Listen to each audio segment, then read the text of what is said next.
What if the Warriors' championship dreams aren't buried beneath last season's disappointments, but are actually sitting right there in Salt Lake City, waiting for the perfect moment to resurrect? While the basketball world was fixated on Golden State's relentless pursuit of Lauri Markkanen last summer, a quieter but potentially more intriguing storyline was brewing behind the scenes. The Warriors weren't just hunting for one Jazz player. They had their eyes on another Utah big man who could solve their most pressing championship puzzle. Enter John Collins, the explosive power forward whose potential move to the Bay Area could transform everything we think we know about Golden State's title aspirations. This isn't just another trade rumor floating through the NBA's endless speculation machine.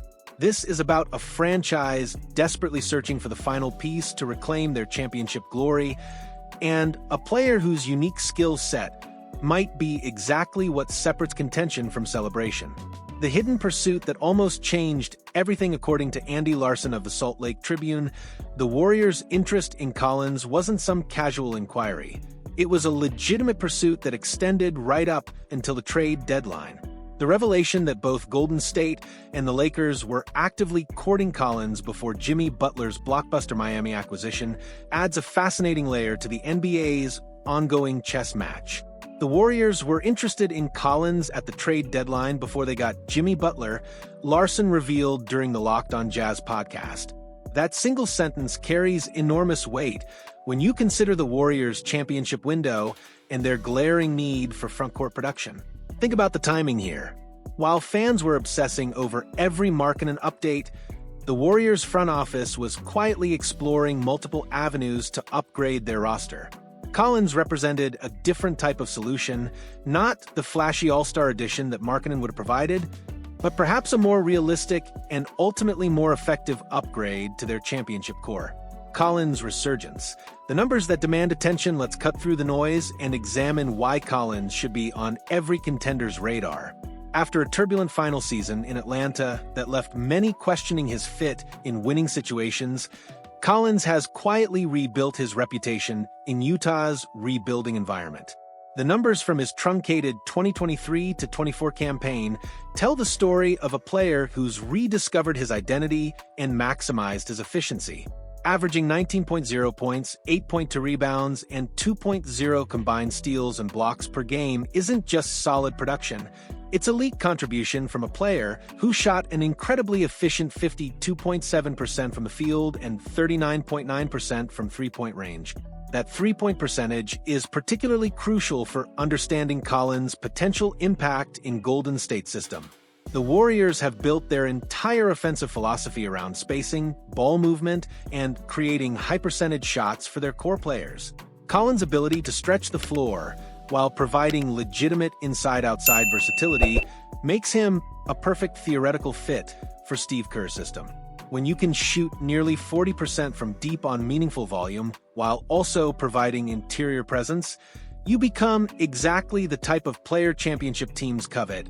The salary cap reality check here's where this potential partnership hits its first major obstacle. Collins' $26.6 million salary creates significant matching challenges for a Warriors team already navigating luxury tax implications.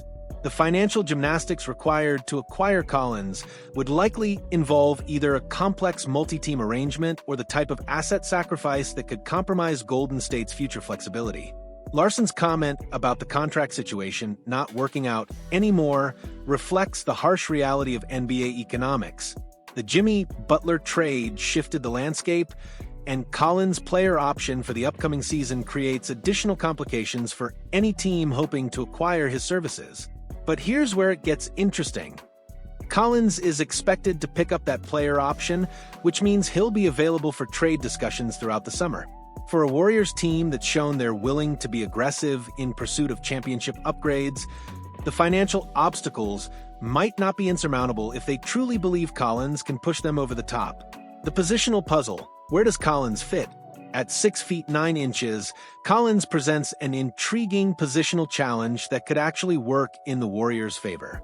While he's not a traditional center, his ability to play small ball 5 allows Golden State to maintain their preferred pace and spacing while adding legitimate rebounding and interior scoring. The potential overlap with Draymond Green is real, but it's also potentially beneficial. Imagine lineups where Collins provides the offensive punch that Green has never consistently delivered, while Green handles the defensive coordination and playmaking that makes him irreplaceable. Rather than viewing their skill sets as redundant, smart coaching could make them complementary. Collins' development as a three-point shooter has been the key to his positional versatility. His ability to step out and hit from deep, while also providing interior presence, gives the Warriors lineup flexibility they've been missing since their championship runs. In crunch time, having two players who can switch defensively while providing different offensive skill sets could be the difference between playoff disappointment and championship glory. The Utah angle. Why the Jazz might deal. From Utah's perspective, Collins represents a fascinating trade asset. He's productive enough to command legitimate value, but he doesn't fit their rebuilding timeline. The Jazz are clearly prioritizing development of their young core and draft positioning for future talent acquisition. Collins, at 27 years old and playing at a high level, could bring back assets that better align with their long-term strategy. The fact that Utah limited Collins to just 40 games last season while prioritizing their draft position tells you everything about how they view his role in their future. When a rebuilding team deliberately reduces a productive player's minutes to improve their lottery odds, it's a clear signal that player is available for the right price. The Jonathan Kuminga complication. Any serious Collins pursuit would likely involve Jonathan Kuminga in some capacity, either as a direct trade piece or through a sign-and-trade scenario. This creates a fascinating philosophical question for the Warriors. Do they prioritize Kuminga's long-term potential or Collins' immediate championship contribution? Kuminga represents everything the Warriors hope to develop: athleticism, defensive versatility, and gradually improving offensive skills. But Collins represents something they desperately need right now: proven production, shooting, and playoff-tested experience. For a franchise with an aging core and a closing championship window, the win-now mentality might favor the Collins acquisition. The championship window reality. Here's the uncomfortable truth that Warriors fans need to confront. Stephen Curry is 36, Klay Thompson is gone, and Draymond Green is showing his age. The championship window isn't just closing, it's nearly shut. Every roster decision needs to be evaluated through the lens of maximizing their remaining opportunities with this core. Collins brings something the Warriors have been missing since their championship years: a reliable third scoring option who can create his own shot while fitting seamlessly into their system. His career averages of 16.0 points and 8.1 rebounds on excellent shooting percentages aren't just solid numbers. They're exactly the type of consistent production that championship teams require from their role players. The Butler effect. How everything changed. The Jimmy Butler trade to Phoenix fundamentally altered the Western Conference landscape and potentially the Warriors' approach to roster construction. With Butler joining forces with Kevin Durant and Devin Booker, the Suns instantly became a more dangerous playoff threat. The Lakers, Warriors, and every other Western Conference contender now face a more challenging path to championship contention. This reality makes the Collins pursuit even more intriguing.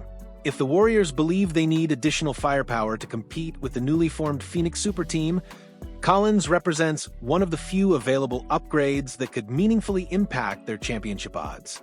Looking ahead, summer possibilities. As we move into the offseason, Collins' situation bears watching for multiple reasons. His expected player option decision will trigger a series of dominoes that could reshape several teams' championship strategies. For the Warriors, the question isn't whether Collins would help. It's whether they can construct a deal that makes financial and strategic sense. The 8-year veteran's track record speaks for itself. Originally drafted 19th overall by Atlanta in 2017, Collins has consistently delivered productive seasons when healthy and properly utilized.